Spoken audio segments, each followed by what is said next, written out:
টানা কয়েক বছর চরম ভোগান্তির পর বাসের বিশেষ লেন বিআরটি দিয়ে অবশেষে বাস চালু হয়েছে। মহান বিজয় দিবসকে সামনে রেখে সকালে বিআরটিসির 10টি শীতাতপ নিয়ন্ত্রিত বাস দিয়ে এই সেবা শুরু হয়েছে।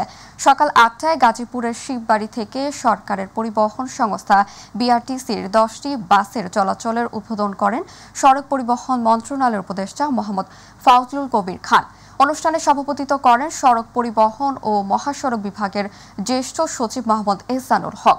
সড়ক পরিবহন মন্ত্রণালয় জানিয়েছে, বিআরটিসির এসি বাসগুলো শিববাড়ি টার্মিনাল থেকে বিআরটি লেনে বিমানবন্দর পর্যন্ত 20.5 কিলোমিটার এবং বিমানবন্দর থেকে গুলিস্তান পর্যন্ত 22 কিলোমিটার পথে চলাচল করবেন। শিববাড়ি থেকে বিমানবন্দর পর্যন্ত ভাড়া নির্ধারণ করা হয়েছে 70 টাকা।